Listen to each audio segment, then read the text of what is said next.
Alright, so what we're making is something kind of like this here. This was just a test to see if I could polish that out or not. And so it's a gear shift knob, and the plan is for it to be for a semi-truck.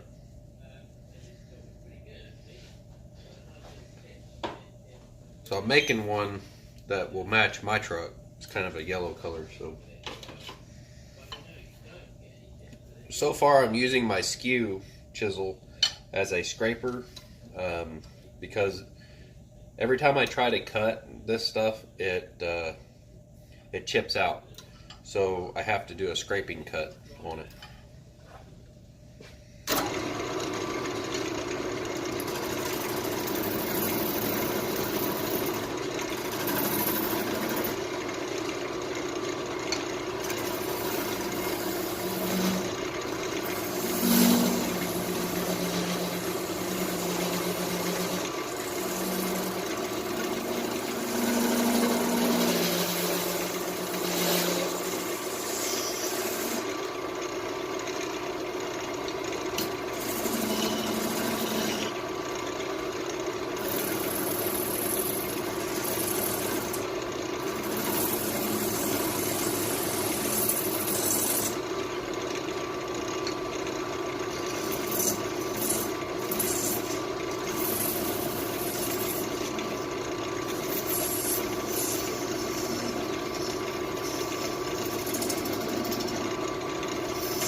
This is actually still in the solo cup. I guess I should have started recording before I got to this point. But let me show you. So basically it's a clear solo cup, one of those small like dessert shape or dessert size solo cups.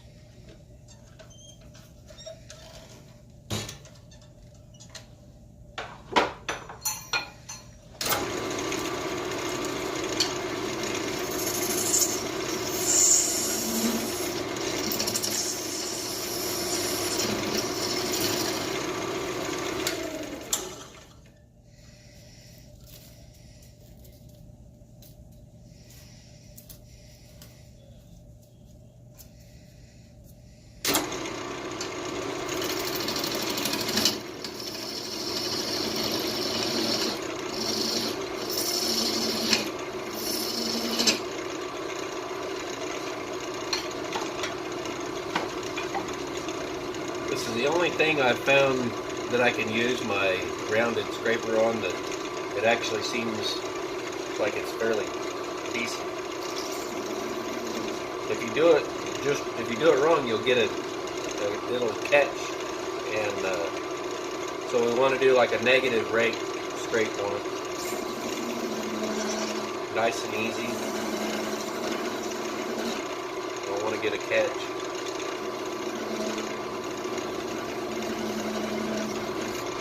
If I had a carbide tool, it probably would work better.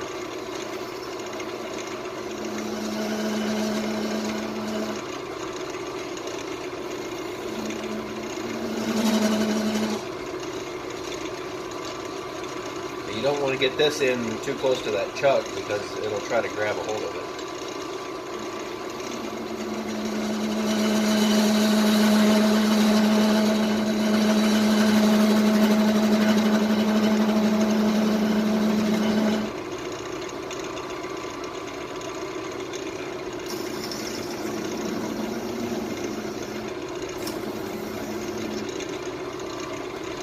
Guys over here for a little different view. See if I can get the camera moved here.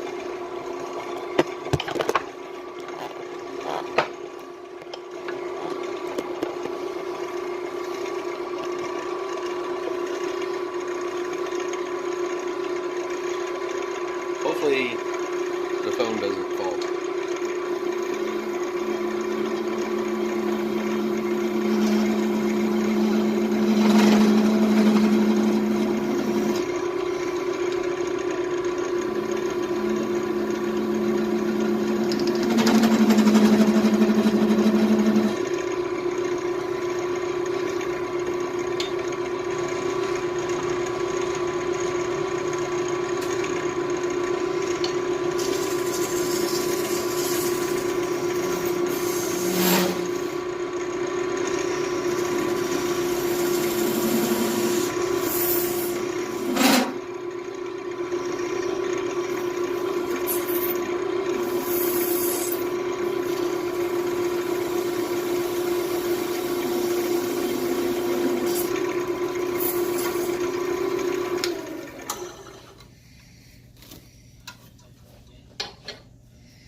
We've got a little bit of yellow and green in here with some gold flake, I think it is. So let me see here.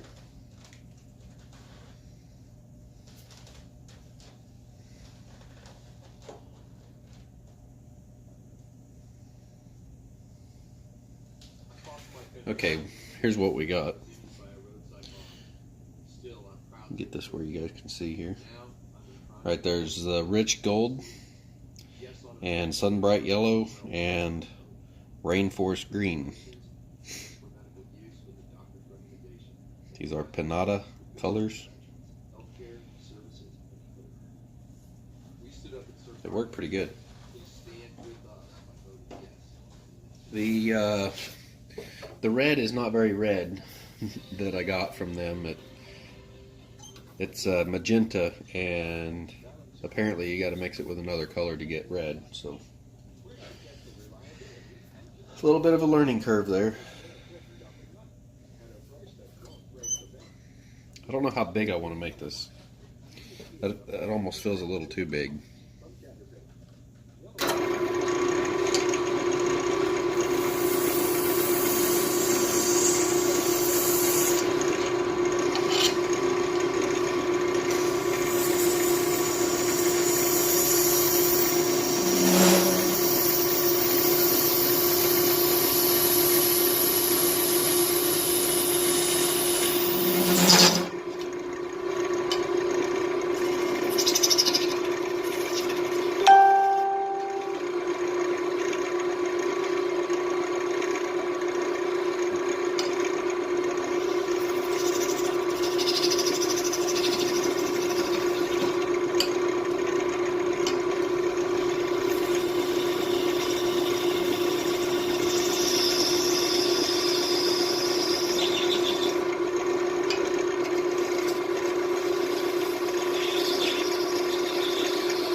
Alright, so let me move the camera now again over here, I guess, to the tailstock.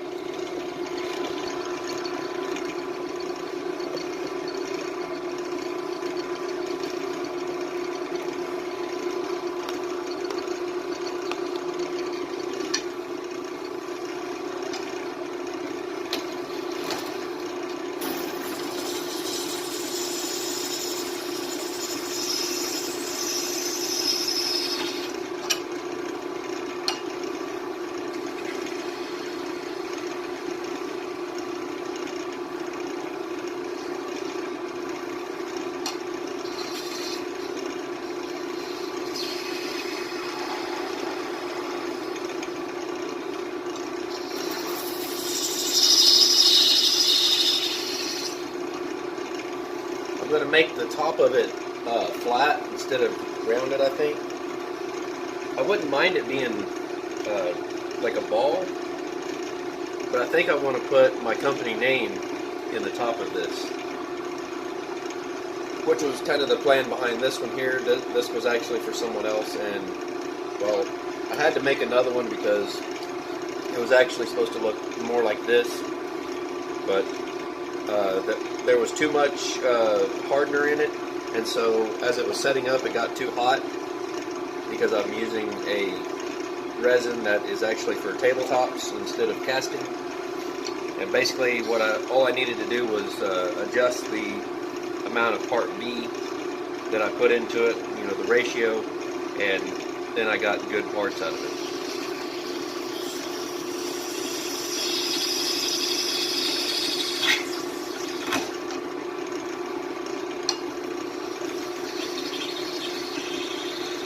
I would tell you the ratios, but it's going to vary with different resins.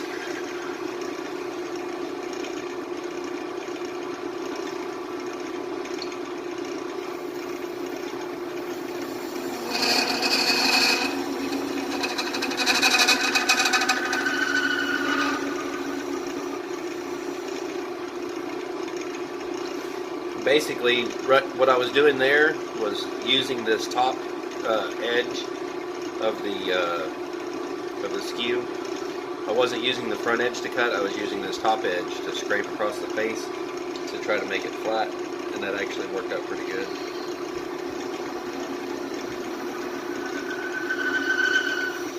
Just taking the point right down to the center, aiming it right at the center.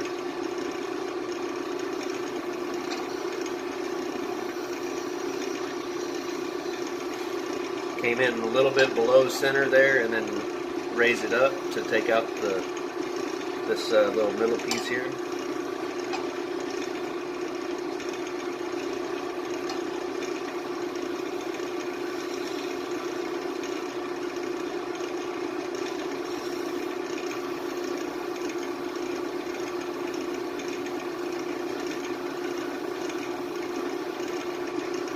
Now, if anything, when you turn off the face of it, basically you don't want the center to end up being recessed in. You would actually rather it be up a little bit, and then you can sand that off and get it a little flatter. And kind of what it feels like right now is I've actually got it recessed about a couple thousandths, so I need to fix that.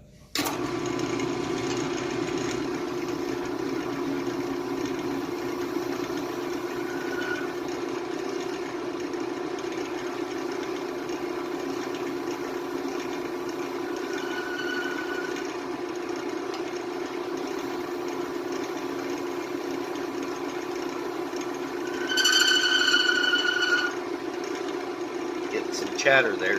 Any noises like that's vibration that causes chatter. Doesn't matter a whole lot because we'll sand all that out. Just keep that in mind. That's that much more sanding you got to do.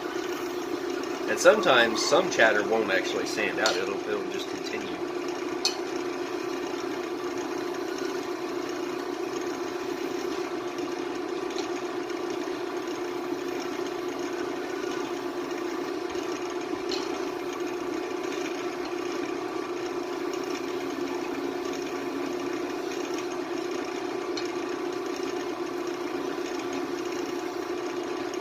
I'm just touching that ever so slightly.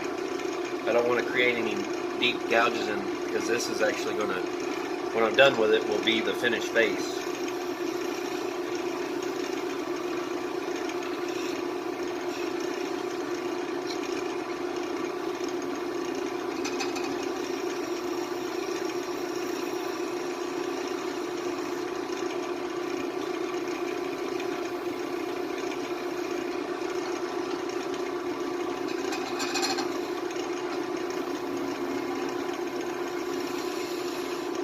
Get a little more aggressive so I can get this off here and get it done.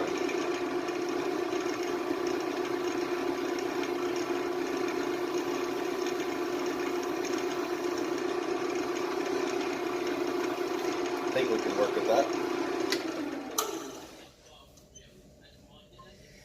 Alright, so I still think I need to maybe turn it down a little bit more in diameter, but you know, I don't know. We might go with that size right there. Let's just let's round it off some, and then I'll probably turn down this right here a little bit more.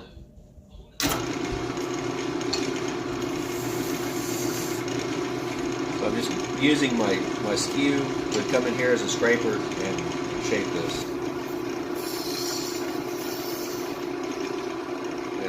Moving the back of the chisel or the skew handle around the corner.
have a feeling that using the rear-facing camera on this phone, I'm going to have a lot of video to edit out. There's going to be a lot of blurry spots in it. I've got it turned around the other way now. We won't have as many blurries. Hate it when that happens.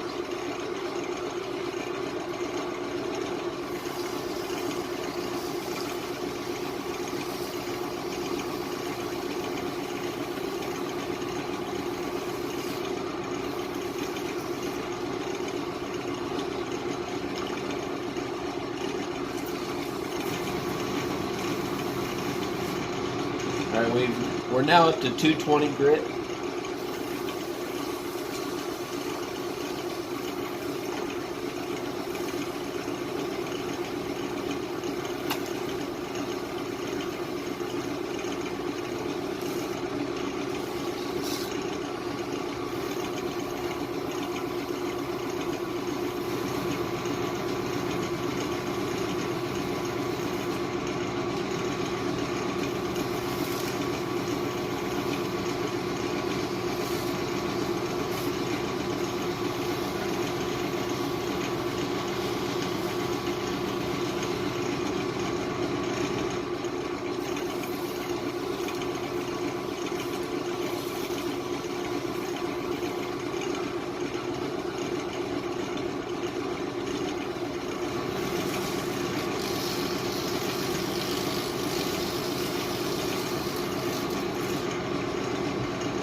As soon as that dries, it's not going to look all pretty like that. It'll become dull. Right? Our goal is to polish this up to where it looks like a glass, you know, a high gloss, glassy finish.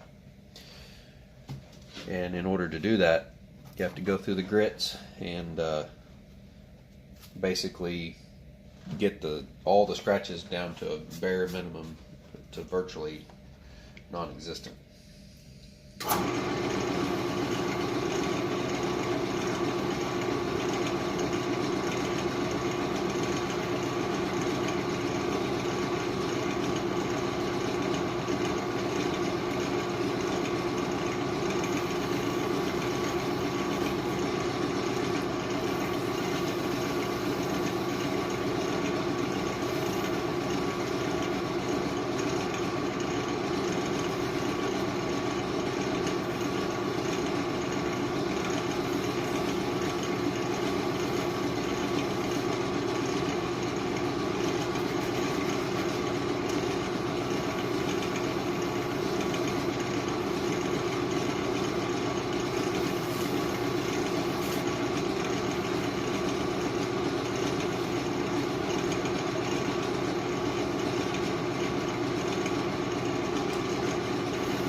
600.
I think we can go ahead and move up to the 1500 grit now.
Alright, it kind of has that kind of dull look to it.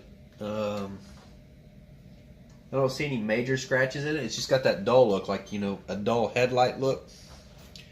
So what we're going to do, we're going to use this rubbing compound like you use on automotive paint.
That's bringing the gloss up there pretty good.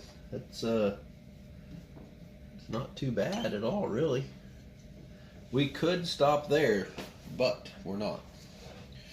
We're going to take it one step further with the plastics. Perfect for refinishing dull headlights, which is, I mean, this doesn't really look like a dull headlight anymore, so let's use this anyway. Let's go that little step further. Let me get this piece of plastic off there. We don't want anything on this, because it can scuff it up. Whoops. Knocked my bottle off the table here. Alright, so we got a little dab on there.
Now we've got that high gloss finish. Shall we take it a step further? I don't know that it can really go much further than what it is right now, but we've got a couple choices here. We can use the feed and wax. It's got beeswax and orange oil. We can use that. Or we can use some SC Johnson paste wax, which I don't care for too much. So let's try this right here, the feed and wax. it's got some things in it that we don't necessarily need for this because this is not wood. And this is pretty much meant for wood, but it has beeswax in it. And it's a lot less viscosity to this than the paste wax. So we're going to try this out.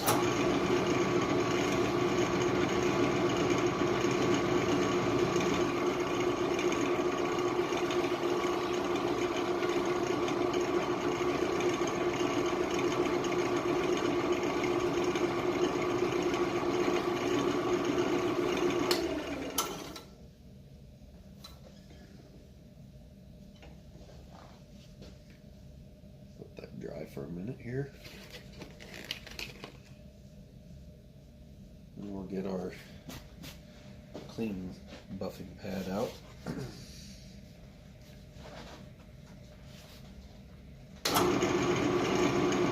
Very, very lightly touching this. Just kind of buffing.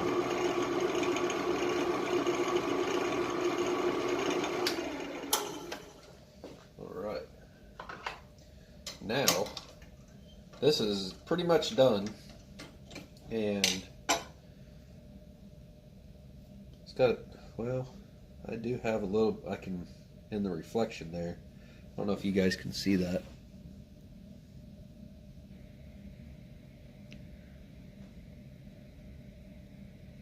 There's some lines in it, very, very fine lines, circular right here.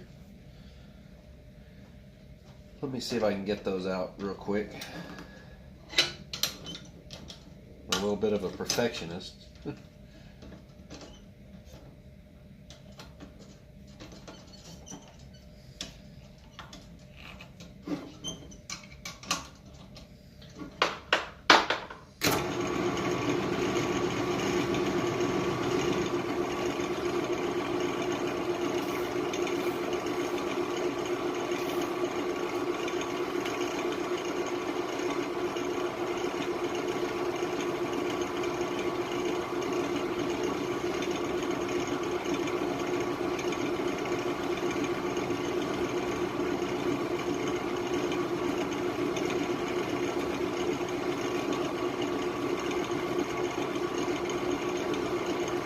I think maybe that microfiber I was using might have done that.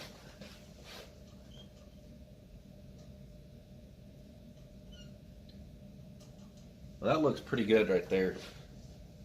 I think these pads right here are a little smoother, and so you get a little better finish. We don't really need the wax on it anyway. That's just something that would wear off. You could hand buff it if you wanted to. But no, I can still see those lines in it. They're really very microscopic. You can't. I can barely see them with my naked eye, but the camera definitely can't see them. There they are. There you can see them right there.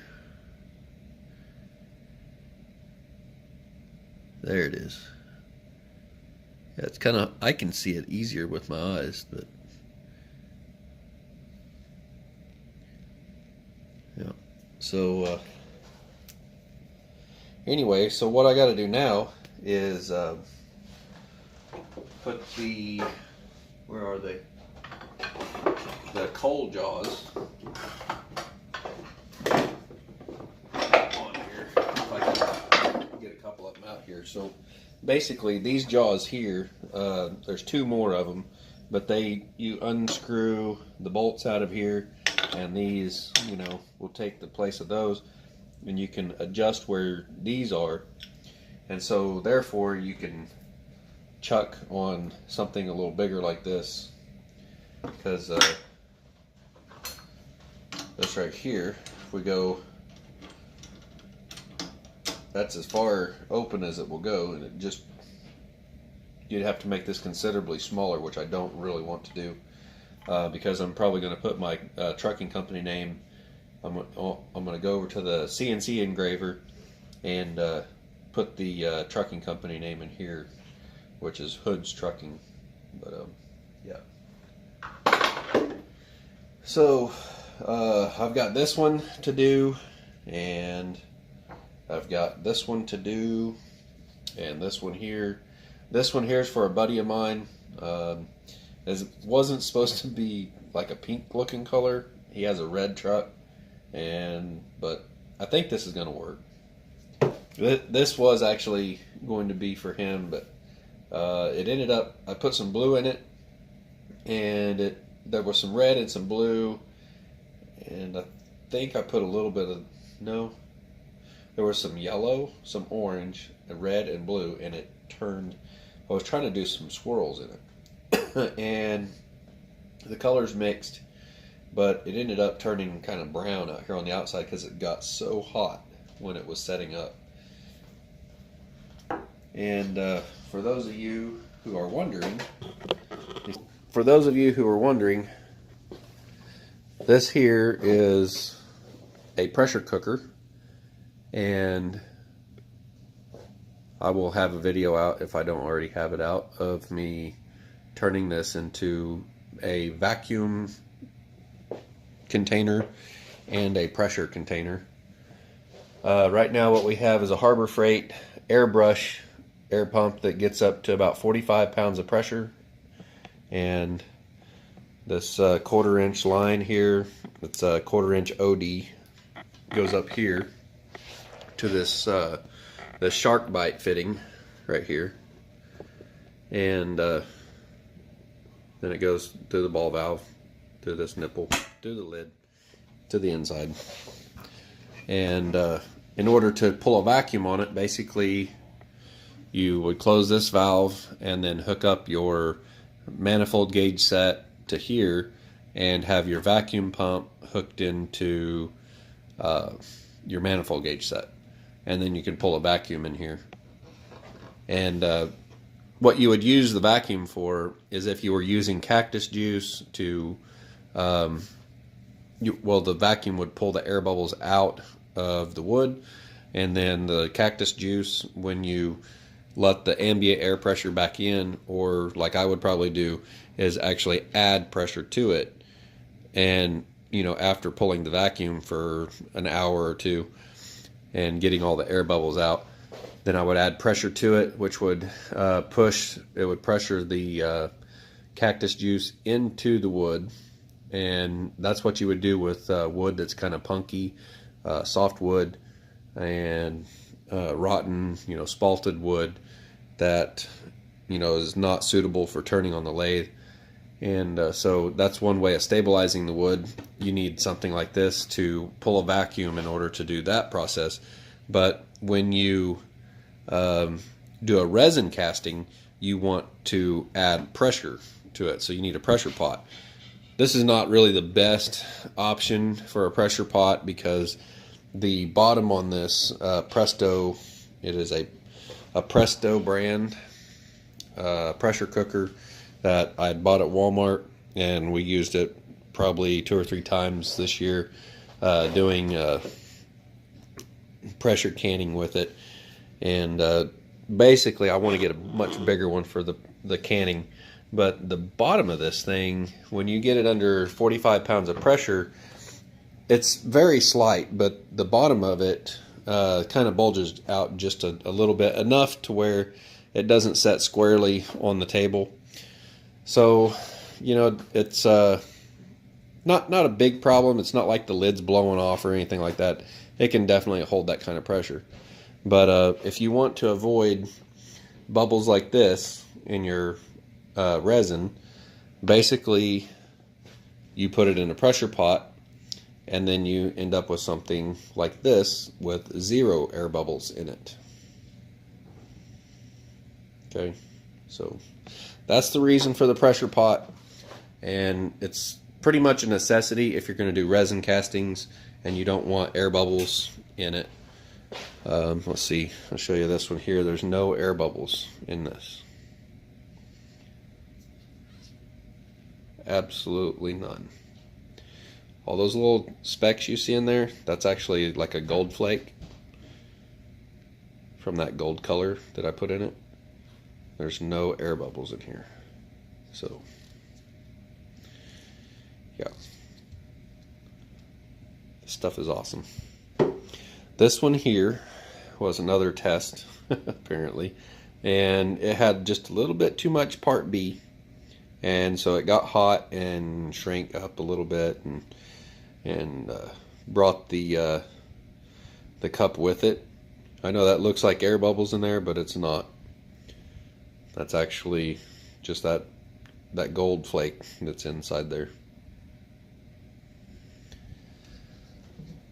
So I guess that's going to conclude this video for now, guys, because breakfast is almost done, and basically I got to figure out what size hole goes in the middle of these, and I'll have to just look that up. And alright, so if you're wondering how I would drill a hole with this right here, basically this right here is an MT2. That's a Morse taper 2 drill chuck in the Porter cable drill press there. So basically I can use a tool that's called a drift that it actually came with, and I got it in here somewhere. Well, so the tool drawer, and what do you know it? There it is. All right. So, let me get over here. All right. So anyway, what you do is you use this drift here, and I've got this table right in my way here.